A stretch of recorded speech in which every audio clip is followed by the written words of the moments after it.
Okay, Assalamualaikum warahmatullahi wabarakatuh. Let me introduce myself. My name is Rifki, and I'm a student of ITB. My student number is 291252121. Today, I'm going to present you about a midterm case study. It's related to Hyundai's positions in Indonesian automotive markets. This is focusing on how they're trying to struggle and challenge in the battery electric vehicle markets, especially in Indonesia. Okay, so basically this presentation is structured into four main parts. First one, we'll look about the introductions and also market definitions. The second one, we'll analyze about the demand, supply, and also the elasticity. And the third one, we'll examine cost structure and pricing decisions. And finally, we'll cover welfare analysis and also interaction strategy on how Hyundai's reactions to their competitors. So basically, this is the timeline of Hyundai's journey in Indonesia. In 2019, they signed an MOU to invest in Indonesia about 1.55 billion in especially in West Java factory in Cikarang. By 2020, they established PT Hyundai Motor Manufacturing as their official sales subsidiary. The plan was complete in 2021 with capacity 150,000. So President Joko Widodo officially inaugurated the plant in 2022. By 2024, they joint venture with LG, so they are trying to start the EV productions first in Indonesia. And in 2025, they are continuing expansions with both ICE and EV models. Also, they are also joined with the Kia models that also will produce in a Hyundai plant. So basically, this is a Hyundai overview. So I will explain to you about the Hyundai's more deeply. So basically, as I mentioned before, Hyundai is located in the Cikarang. Now it's in Java. So the Hyundai's plants maximum capacity is about 250,000 vehicles per year. They are maximum capacity. So, but interestingly, mostly of Hyundai's productions are export to overseas, but only while about 12% only domestic sales. Now, why Korean decide to invest in Indonesia? So basically, the reason is why Indonesia is the fourth most populous nation in the world with 280 million people. We have GDP growth about 5% annually. However, vehicle ownerships in Indonesia only few compared to their neighbors, such as like in Malaysia or Thailand. Let's say Indonesia only have 82 vehicles per 1,000 people. Compared to other nations such as Thailand, they have 240 vehicles per 1,000 person. Compared to Malaysia, it's far more, like 400 compared to 1,000 people. So this means Indonesia has a huge potential of growth. So the middle class in Indonesia projected about 81 million by the end of 2025. So this is a big number because the change of Hyundai with growth in Indonesia is really big if we compare to this data. So but the problem is, why was the Hyundai's BEV sales in 2022 and 2025 was completely different? Let's say in 2023, they have market shares about 44%, almost a half of BEV markets in Indonesia. But when we try to talk about in 2025, the market shares of Hyundai only 1.8%. The big reasons why this is decreased significantly. as you may see on the table. So basically this is the whole car sales in Indonesia, ICE, BEV, or all models type of cars including in here. As you may see, Indonesians wholesalers a decrease about 7.2% in 2025 from 866,000 units to 804,000 units. This is because of higher taxes and also interest taxes that applies in Indonesian's government. So this is make Indonesians market share of EV sales also for e-vehicle are decrease. But when we take a look at the electrified vehicles grew very strongly, up almost to 70%, especially for pure electric cars such as BEV. It grew almost 141% from 43,000 to 104,000 units. Now BEV makes up almost 13% the total new market for Hyundai, especially in BEV only sold about 1,322 units in 2025 compared to 2023 they can sold about 7,600 units. So the market share really drops from 44%, almost a half in Indonesian BEV markets, and now is just to 1.8%. That's a really sharp fall in almost a collapse. So market overall smaller, but BEV grew faster because the government give incentive and running cost chips, and Hyundai missed this growth because their price not follow market downs. The demand become very sensitive to price. Okay, when you try to see in the table, in Indonesia, the biggest segment for vehicle type are still MPV. This is the family car, such as like Avanza, Innova, with 30% of sales market shares. So pickup trucks are the second place with 28%. SUV growing fast at 14%, and the BEV already reached about 13% of the total markets in Indonesia in 2025. This shows how quickly people are moving to electric cars, and this is we have to say big thanks to government because they give us big incentives and many affordable models for Chinese brands in Indonesia, and this is make us to have many choices to buy EV such as for Chinese brands. So MPV and pickups are really popular in Indonesia because they need or they have a family and they have to work. So they why they choose MPV and pickup, pickup popular because yeah. So the BEV rise fast because the car trend is become trend in Indonesia.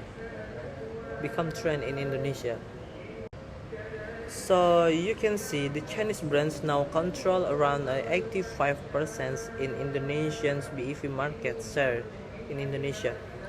So we can see about the big gap of difference, and this is also why the Hyundai's sales was really significant drops. As you may see on the table, when we compare to Hyundai Ioniq 6, the cost is 1.23 billion. When we try to compare with the BYD sales, it's only a half, only 639 million. So this is almost double. The cost almost double or 100%. And are we trying to move to another model such as Ioniq 5, costs about 738 millions, compared to BYD's only 470 millions. This is 57% more expensive, and also with the Kona 4% expensive than their competitor BYD Dolphins. So this is the reason why big gaps comes makes Hyundai's sales drop. When 17 Chinese brands enter the market, supply are increased, but the price also falls, and many buyers switch from Hyundai's options to Chinese brands because they have many choices and cheaper. So this is called like supply shock. Chinese have a low cost from big productions and cheap battery. Supply move right and price fall. So for Hyundai, the car is still expensive. So that's why the customer is move away from Hyundai. So when we try to see about the BEV market in Indonesia, so the Chinese brands now dominate about the BEV markets. So in 2023, Hyundai still dominate the BEV market, and in 2025, it's become a Chinese. Now look at how many slides Chinese dominate the BEV markets, such as BYD, Wuling, Chery, and other Chinese brands. So when we try to compare with it in Hyundai current conditions, it's only about 1.8%. It's really drops. So in the first place, we have BYD with a 45%, with total sales of 46,711, and Wuling with a 12%, VinFast with a 10.5%. So top 5 of BEV market in Indonesia control the whole sales, almost 67 or maybe to 70%. So this is called oligopoly market. Oligopoly means only a few big company control the whole market. In these situations, company must think about what competitor do, and they only not focus on the just price. They have also need to change their strategy. This is called interdependence strategy or game theory.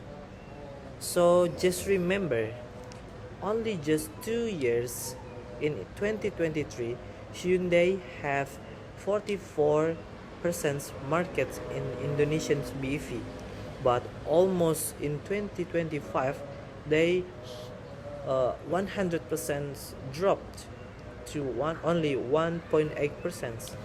This is really big problems to Indonesia, because this is really drives Indonesia Hyundai's to collapse. It is not small decline. It's a near to total loss market positions. So we are going to the market equilibrium. So we are going to analyze about how the markets in oligopoly especially reach a new equilibrium. So in economics, equilibrium means when the supplies are equals to their demands. When the new competitors enter to the lower price, the equilibrium will shift and the price will fall. And currently in Indonesia it happens, and the quantity also increase, and some player will get the benefit of these conditions, and some other players will lose the profit. And we'll now trying to examine this shift in a detail. So as you may see on the table, on the slides, we have two types of curves. First one, the left one is related to Indonesian whole BEV markets. Sorry, and the right one is related to Hyundai's supply demand sales in current conditions. We are going to talk about the left one's side first. As you may see, if we notice, the demand of the BEV market current condition is shifted to the right because many people are trying to buy the BEV market because nowadays is a EV trend.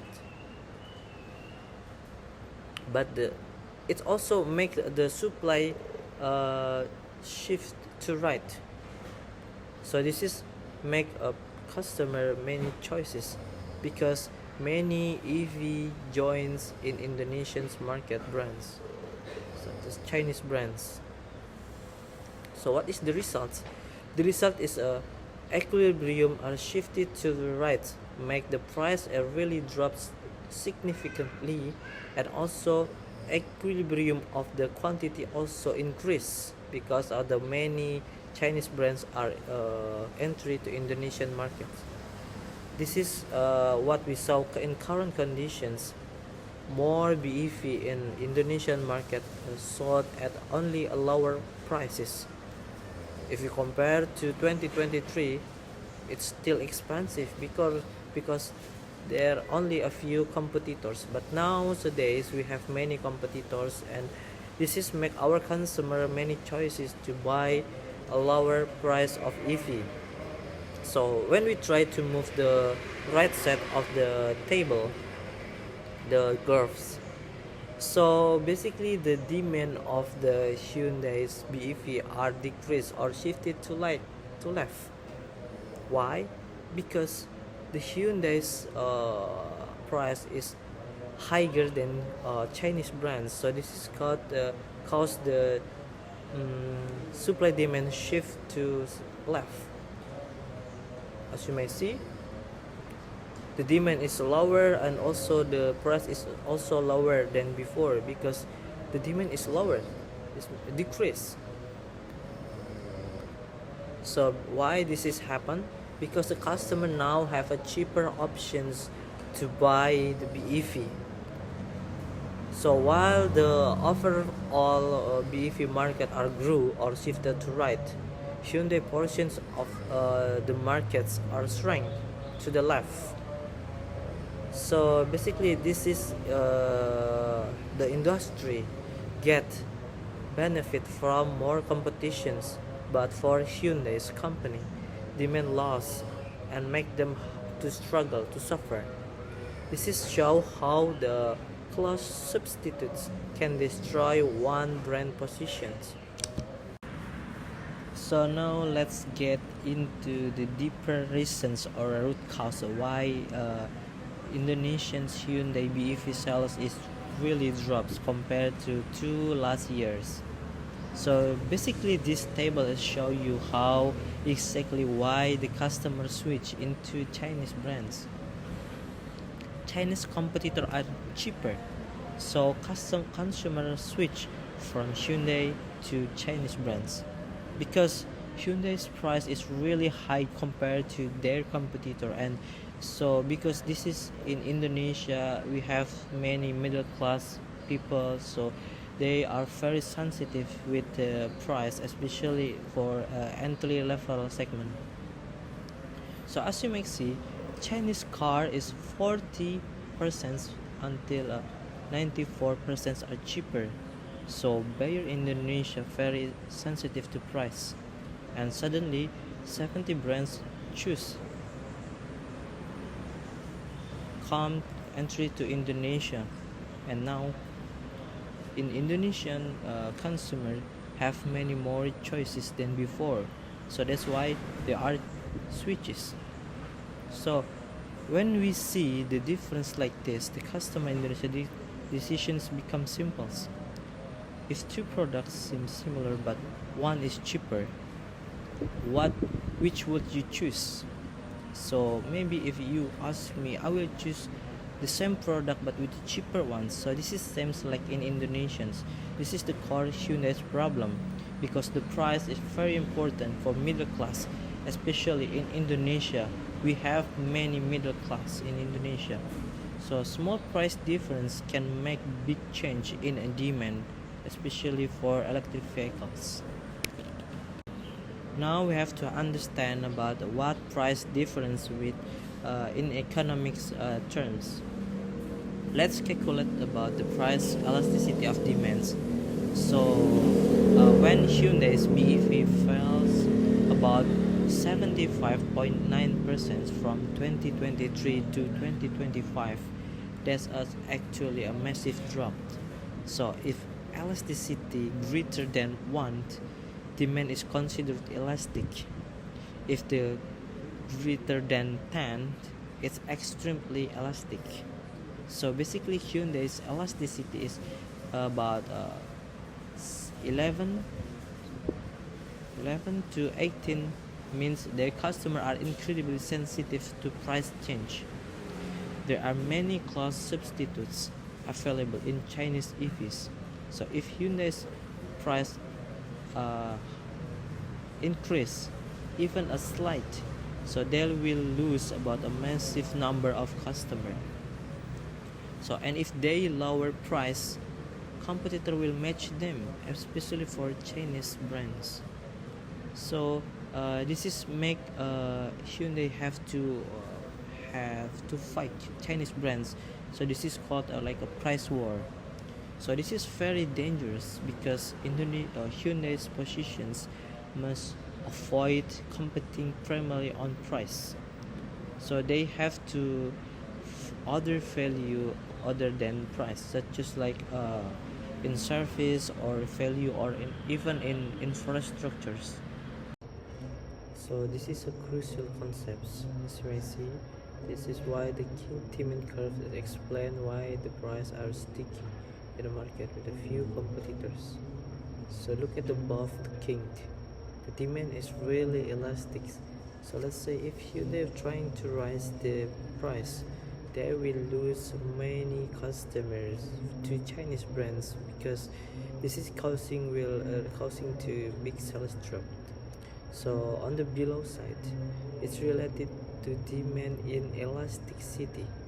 If the Hyundai trying to cut price and compare to Chinese brands, the rivals such as like Chinese brands will match them immediately. So they will gain very new customer but squeeze their own profit. So in this slide, I'm going to show you about how cost crisis in Hyundai's current conditions. So actually in Indonesia, in Hyundai's current positions, they only use only 12 until 13% of their 150,000 unit capacity, selling only just like 19,000 units.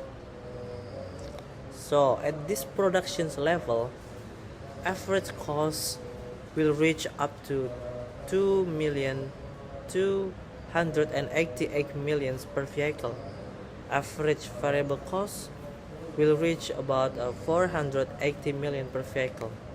Also for the average total cost reach up to 768 million per vehicle, but their average selling price is only 700 millions.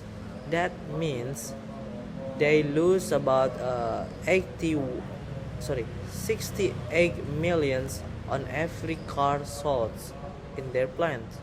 However, because the price is still 700 millions, is still above the variable cost, they should continue operating in the short run to cover their some fixed costs rather than shutting down the plant completely.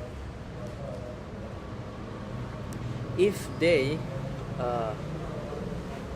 shut down completely, they still have to pay the fixed costs with a zero contributions.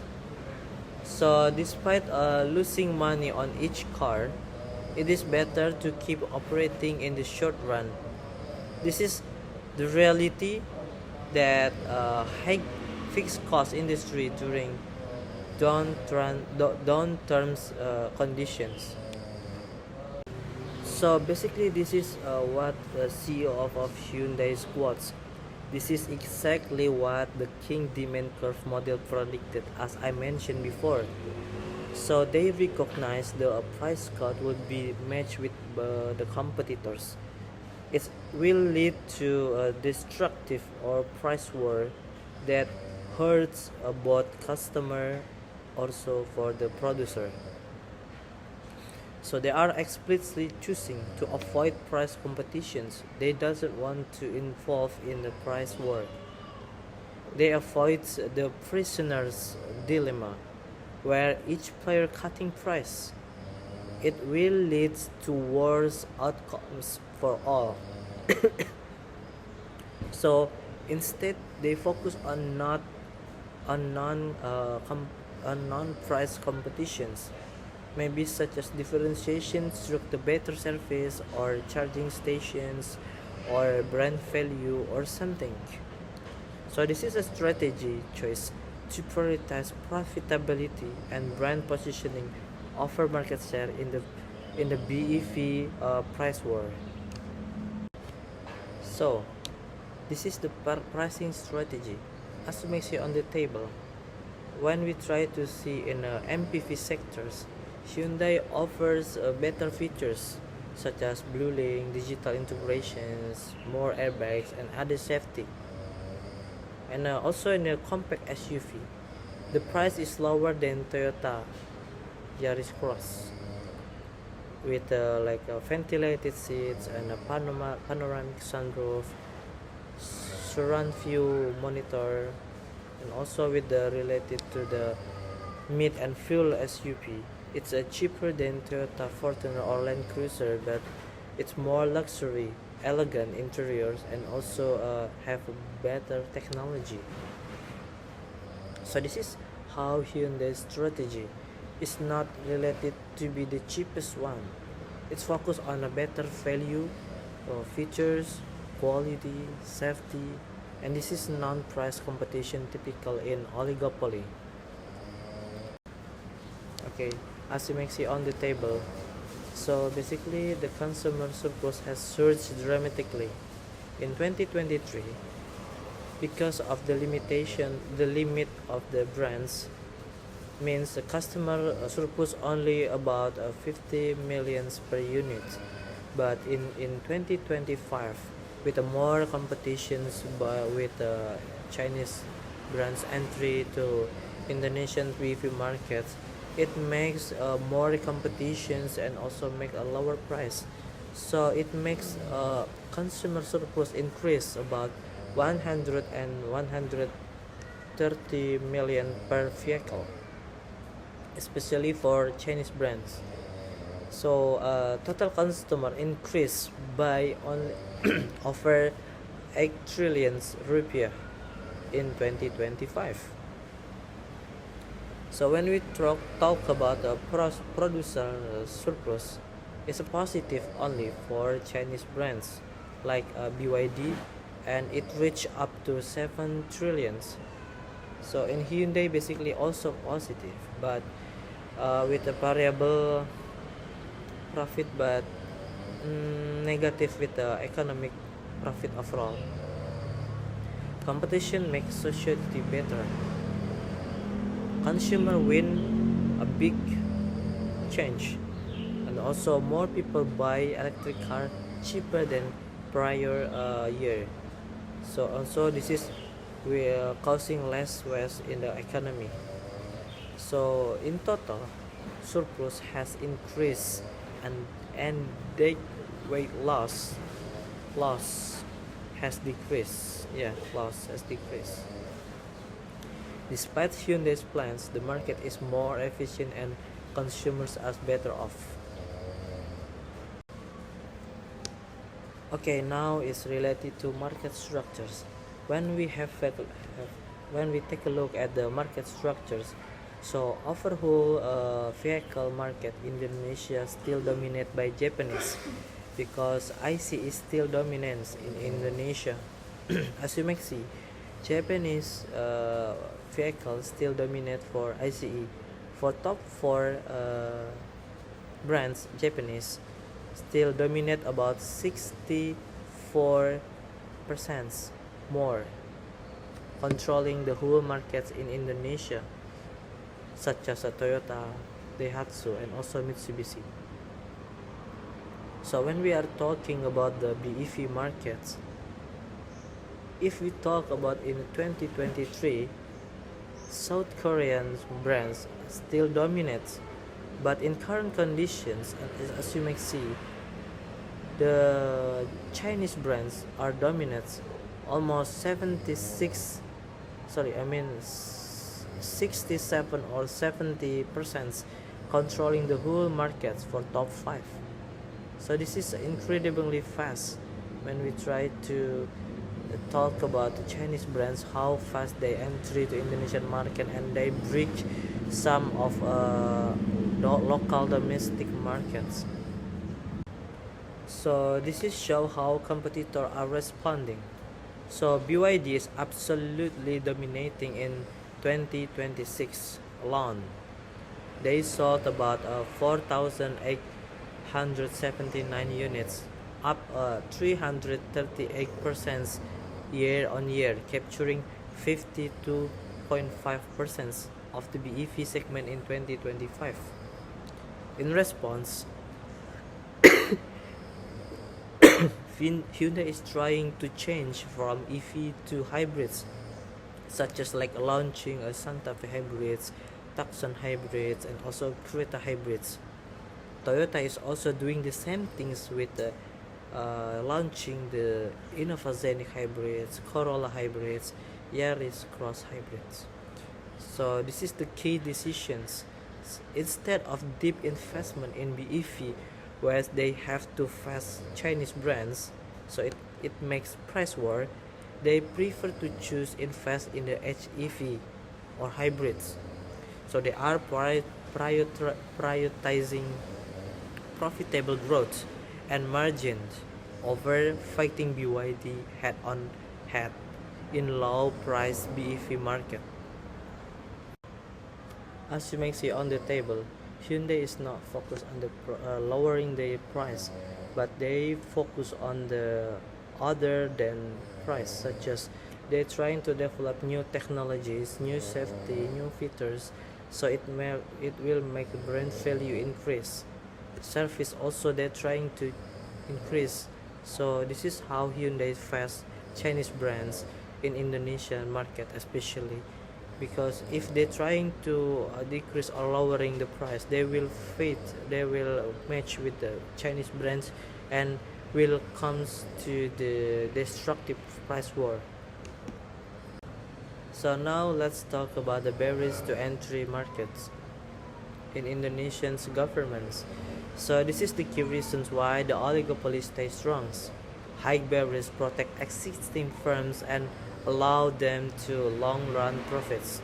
In Indonesian automotive industry, the barriers are such as like a very high capital requirement, such as Hyundai have to invest 1.55 billions to build in a Cikarang factory, and also they have a strict government regulations like the TKDN must reach 80% of local content, also plus import tariff, and also they have to establish dealer networks. So this is the end of the slide. So basically Hyundai is in a challenging position in Indonesia automotive market. They have a world-class factory, but they have faced intense competition from lower-priced Chinese brands, and their strategy is to avoid price wars. So they are trying to change to hybrids, where the competition is less intense compared to the EV markets, and the differentiates through their service, technology, and also their design. Meanwhile, Indonesian consumers are big winners with the more choices and lower price. So I think that's all from me. Thank you for watching. I hope this explanation helps you understand the dynamics of Indonesia's automotive industry and Hyundai's strategic response.